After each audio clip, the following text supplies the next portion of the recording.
next speaker, Tony Kioussis. Take it away, Tony. Thank you, Nell. Thanks a lot to NAFA for the invitation to participate in this great panel. The subject I'm going to cover is the in-service aircraft listed for sale. And specifically, I'm going to cover 4 aspects of the in-service fleet that's listed for sale. The first will be market demand, which is on the screen right now, for inventory aircraft. Then we're going to go into inventory aircraft asset quality, followed by maintenance exposure, or the embedded aircraft maintenance that's out there in the inventory fleet, and then aircraft marketability. And my hope is that you'll see how all of these blend in with each other. Excuse me. These analytics provide a market view based on asset performance, not market sentiment, which is something that Rolly will be talking about, but the actual asset performance of the aircraft that have gone into inventory and perhaps sold. All of the aircraft analyses that you see and all of the aircraft analyzed are at the serial number level. And then those statistics are all rolled up to create the averages. And the data that we use to derive the calculations is sourced from JetNet, who's a partner of ours in the data area. Excuse me. So let's talk about market demand. Market demand reflects aircraft desirability from the way we measure it. And it utilizes a formula that's based on the days on market for inventory aircraft and the percentage of the active fleet listed for sale. The scale ranges from 0, which is low or no demand, up to 5, which is peak demand. If you look at Q4 in 2020, demand was up approximately 25% compared to Q4 of 2019. Large jets posted the highest demand. They're up about 44% versus Q4 of 2019. Mid-size jets were up about 18% versus Q4 of 2019.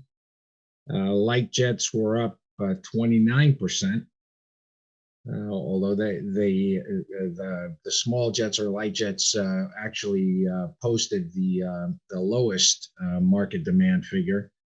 And turboprops were up about 7%. And turboprops are fairly, the numbers for turboprops, no matter where you look at the numbers, they're all fairly steady across the board.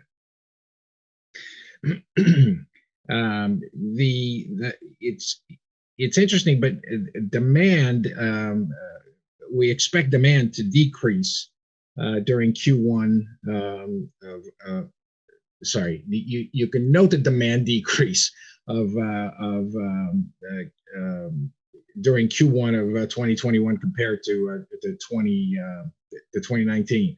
We don't publish demand figures for we didn't publish demand figures for Q2 in 2020 due to the low trade volume.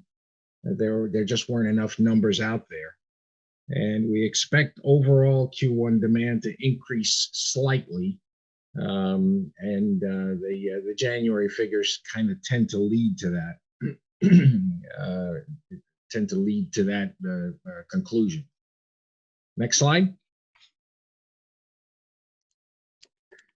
This slide deals with asset quality, and the asset quality rating is based on a standard formula that takes into account 2 maintenance statistics for all the assets. The first is the number of upcoming maintenance events, and it's based on each aircraft's maintenance schedule. And the second is the cost of upcoming maintenance events, which is based on information provided by operators and in some cases the OEMs. The information is computed again at the serial number level, and the group figures you see are then rolled up to create the averages. The scale, it runs from a -2.5%, which is the lowest possible score, which makes the aircraft unairworthy, to a high of 10, which is the highest possible score, which equates to a brand new aircraft. The quality rating scale definitions are on the right-hand side of the chart, and they cover 2020. the inventory asset quality rose 2.6% during calendar year 2020. And that's because lower quality assets were the ones selling, leaving higher quality inventory available. Large jets in December of 20 and January of 2021 were in the outstanding range. They were actually down 0.7% in January. The mid-sized jets were in the excellent range in December and January, but again, they were slightly down in January. As you can see, just a slight 0.1%. Light jets in December January 21, December 20 and January 21 were in a very good range, and they actually improved in January by a slight 0.1%, and turboprops fell from December's excellent range down to very good in January of 21, with January falling about 0.1%. We expect overall Q1 asset quality to increase or improve as lower assets sell during the first quarter of this year, and January's figures are showing just that. Next slide. The slide covers what we call maintenance exposure. And the definition of maintenance exposure is an aircraft's embedded near-term maintenance expense. In other words, maintenance that it's used up. If to just give you an example, if an aircraft is a quarter of the way toward a double engine overhaul, and if a double engine overhaul is going to cost $1 million, the maintenance exposure for that aircraft, since it's a quarter of the way toward the overhaul, is $250,000. That's how we measure maintenance exposure. The aircraft group charts cover 2020 again, and maintenance exposure actually rose 7.5% during calendar year 2020. Overall, higher quality aircraft selling were the high aircraft were the ones selling. And in 2021, what we expect is a lower quality assets to sell during first quarter, which will decrease the maintenance exposure. As you can see, in January, there were a few changes all the way around. The biggest change was in the light jets, which were down 3.9% in the maintenance exposure arena. Why is this figure important in the grand scheme of things? Next slide. The maintenance exposure allows us to compute what we call the exposure to ask price ratio, or ETP ratio. The ETP ratio measures aircraft marketability. It's equal, the ETP ratio is computed by dividing maintenance exposure by the aircraft's ask price. When the ETP ratio goes above 40%, aircraft days on market increase by 30% or more.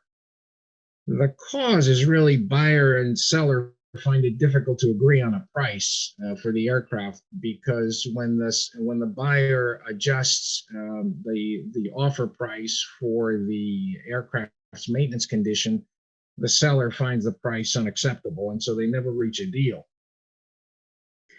The chart compares the days on market differential between aircraft with an ETP ratio below 40%, which are the green bars, to those with an ETP ratio above 40%.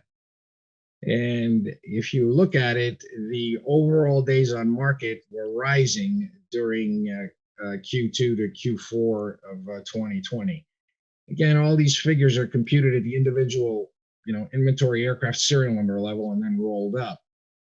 The projected days on market differential for assets with an ETP ratio greater than 40% is anticipated to be about 65% in Q1. If you look at Q4 of last year, the differential between the lower ETP and the higher ETP ratio aircraft was about 64%. it's a pretty substantial number, and the figures are very indicative of what happens as you sort of move across the years. The worst we've ever seen on the differential was in December of 2019, when the differential was 84%, and the least we've ever seen in the differential is 31%, which occurred in September of 2017. It's a very real figure, and it really does point to how long your aircraft is likely to sit on the market, and if not, whether or not your aircraft is at all remarketable. And I think that's it. Thank you, Tony.